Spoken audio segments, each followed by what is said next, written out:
matters in our surrounding. Matter is made up of very small tiny particles. जो कि हमारा matter है वो बहुत स्मॉल टीनी पार्टिकल्स से मिलकर बनता है. Everything in this universe is made up of material which scientist named matter. मतलब जो भी कुछ हमारा यूनिवर्स में बना है उसको साइंटिस्ट ने एक नाम दे दिया है matter. Matter is any thing that occupy space and has mass. Matter वो सारी चीज़ें होती हैं जिसका कुछ मास हो, कुछ वजन हो, कुछ भार हो और वो कुछ एरिया घेर के बैठे या फिर रखा जाए. इंडियन जो फिलासफर थे वो मैटर को 5 बेसिक एलिमेंट में डिवाइड करते हैं जिनको कि हम पंच तत्व के नाम से जानते हैं. Air, earth, fire, sky and water. Physical nature of matter. तो मैटर का जो है वो फिजिकली हमें कैसा दिखता है, कैसा अपीयर होता है, तो उसको हम कैसे उसको हम पढ़ते हैं. It describe the behaviour of matter in the physical world. तो ये फिजिकल वर्ल्ड में हमें कैसा दिखता है वो इसके बारे में डिस्क्राइब करता है मैटर. जैसे कि मास क्या है? Amount of matter in object. मतलब एक ऑब्जेक्ट में कितना मैटर प्रेजेंट है उसके बारे में हमें कौन बताता है? Mass. Volume, amount of space object occupy. वो मतलब हम कुछ भी सामान रख दी, जैसे मैंने ये पेन रखा तो इसने जितना भी स्पेस ऑक्यूपाई किया अपने आसपास, ये इसका वॉल्यूम हो गया. Density, the measurement of how tightly a material is packed together. मतलब कितना घनत्व है. डेंसिटी मीन्स घनत्व. तो वो कितना टाइटली पैक्ड है वो सबस्टेंस, वो मटेरियल, उसको हम उसकी डेंसिटी कहते हैं. या फिर उसको हम आसान भाषा में कह सकते हैं मास और रेशियो का जो है वो रेशियो. मास और वॉल्यूम का है ratio. The particle of matter are very small, they are small beyond our imagination. तो वो जो पार्टिकल्स हैं मैटर के वो इतने छोटे होते हैं जिसको कि हम इमेजिन भी नहीं कर सकते कि वो कितने छोटे होते हैं. Now characteristic of particle of matter. तो जो पार्टिकल्स प्रेजेंट होते हैं मैटर में उनकी क्या कैरेक्टरिस्टिक्स होती है, उनके क्या फीचर्स होते हैं वो चलिए हम देखते हैं. तो particle of matter have space between them. तो जो पार्टिकल्स हैं मैटर के बीच में, जो पार्टिकल्स हैं उनके बीच का जो स्पेस है. When you dissolve salt in water the water level do not increase. जब भी हम जो है पानी में नमक मिलाते हैं तो उसका लेवल इंक्रीज नहीं होता है. क्यों? क्योंकि जो वाटर है उसके पास अपना एक वॉल्यूम है. उन पार्टिकल्स जो है वो इतने टाइटली पैक नहीं है कि हम और पार्टिकल ऐड नहीं कर सकते हैं. उसमें स्पेस होता है, उनके बीच में स्पेस है ताकि हम और पार्टिकल ऐड करें up to a certain limit. जो पार्टिकल ऑफ मैटर है वो कंटिन्यूअसली मूविंग है.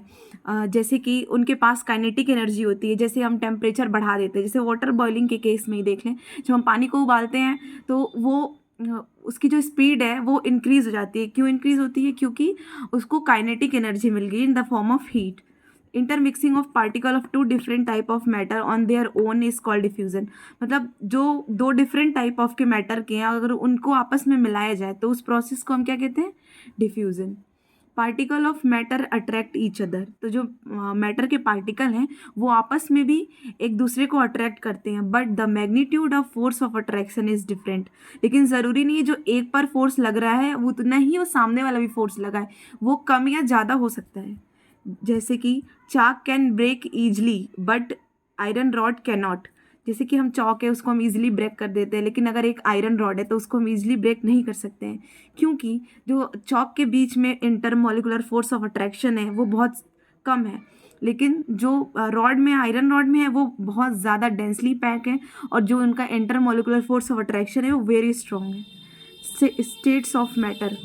There are 3 states of matter: solid, liquid and gas. चलिए अब हम देखते हैं कि सॉलिड, लिक्विड और गैस में क्या डिफरेंस होता है या फिर इनकी प्रॉपर्टीज़ क्या होती हैं. तो जो सॉलिड होता है उसमें जो strong molecular force of attraction होता है, जो इनका मोलिकुलर फोर्स ऑफ अट्रैक्शन होता है वो ज़्यादा होता है, इसलिए वो हाईली कॉम्पैक्ट होते हैं. हाईली कॉम्पैक्ट होते हैं, वो फ्लो नहीं करते हैं. उन्हें रख देंगे तो वो फैलेंगे नहीं, वो अपना एक स्पेस ऑक्यूपाई करेंगे और उनका एक स्पेशल मास होगा. और जो लिक्विड होते हैं उनमें जो है इंटरमोलिकुलर फोर्स ऑफ अट्रैक्शन कम होता है, वीकर देन सॉलिड. मतलब वो सॉलिड के कंपैरिजन में कम होता है पर वो गैस से ज़्यादा ही होता है. तो और जो गैस में है उसमें तो बहुत ही कम इंटरमोलिकुलर फोर्स ऑफ अट्रैक्शन होता है, नेग्लिजिबल के. सॉलिड जो है वो बहुत ज़्यादा डेंसली पैक होता है तो जाहिर सी बात है उसमें इंटरमोलिकुलर स्पेस तो होगा नहीं, बहुत कम होगा।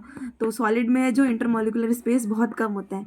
लिक्विड में सॉलिड के कंपैरिजन में ज़्यादा इंटरमॉलिक्यूलर स्पेस होता है। तभी तो जब हमने ग्लास वाले field of glass of water में जब हमने सॉल्ट डाला था तो वो डिजॉल्व हो गया था, क्योंकि और उसकी जो लेवल है वो भी राइज नहीं होता, क्योंकि उसमें जो है इंटरमॉलिक्यूलर स्पेस होता है।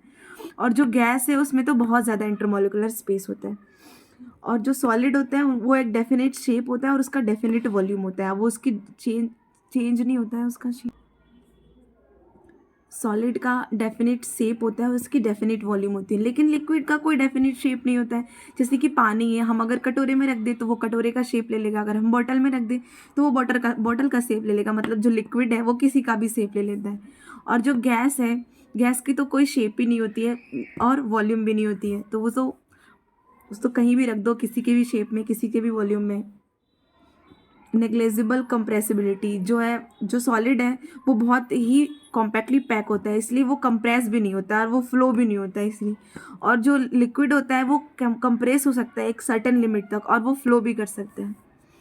और जो गैसेस है वो तो हाईली कंप्रेसिबल है, क्योंकि उसमें इंटरमोलिकुलर स्पेस ज़्यादा है, तो जिसमें इंटरमोलिकुलर स्पेस ज़्यादा है उस चीज़ को हम कंप्रेस करके एक कम स्पेस में भी रख सकते हैं। और जो गैस है वो भी फ्लो कर सकता है, क्योंकि उसमें भी इंटरमोलिकुलर स्पेस ऑफ अट्रैक्शन है। अब आइए इसमें देखते हैं, सॉलिड डायग्राम की मदद से देखते हैं। सॉलिड जो है इसमें देखिए जो पार्टिकल्स हैं इसके वो कितने डेंसली पैक है, इसमें स्पेस जो है वो बहुत कम है, छोटी छोटी सी स्पेस है, इसमें छोटी छोटी सी स्पेस है। और जो लिक्विड है इसके कंपैरिजन में इसमें ज़्यादा स्पेस है, और जो गैस है इसमें तो और ज़्यादा स्पेस है। Change in its states of matter, तो जो है मैटर है उसके कितने स्टेट होते हैं, तो हम यहाँ मेनली वाटर का ही देख रहे हैं। तो जो वाटर है उसकी 3 स्टेट्स ऑफ मैटर है, solid as ice, liquid as water and gas as water vapour. On increasing the temperature of a solid, its kinetic energy increases and the particle starts vibrating with a greater speed। जैसे मैंने बताया था कि जब हम पानी boil करते हैं तो जो उसकी स्पीड है, उसके जो मॉलिक्यूल्स हैं उनके बीच में जो है वो वाइब्रेशन, स्टार्टिंग में जब वो बॉयल होता है, स्टार्ट होता है, तो उसमें जो जो वाइब्रेशन है वो इंक्रीज होते हैं। वो किसकी वजह से होते हैं? क्योंकि उसको हमने kinetic energy they the in the form of heat. The energy supplied by the heat overcomes the force of attraction between the particles। और जो उनके पास जो भी इंटरमोलिकुलर फोर्स ऑफ अट्रैक्शन थे वो वीक हो गए हैं, and the particle start moving freely, और जो पार्टिकल हैं वो फ्रीली मूव करने लगे। The melting point, the temperature at which a solid melt and become a liquid at the atmospheric pressure is called melting point।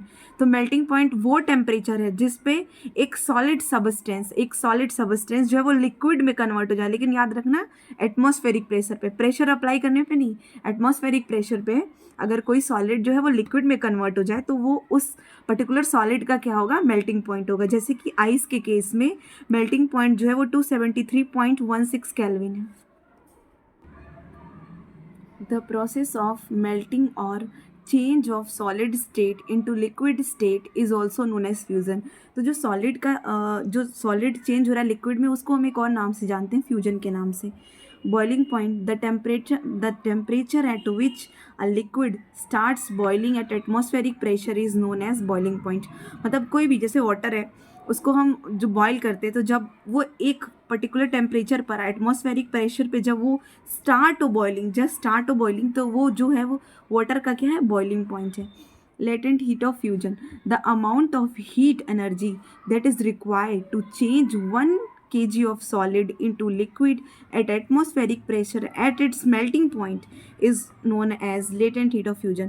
तो जो latent heat of fusion है वो amount of heat energy है जो कि require होती है हमें चेंज करने के लिए 1 kg ऑफ सॉलिड को लिक्विड में एटमॉस्फेरिक प्रेशर पर उसके मेल्टिंग पॉइंट पर ही।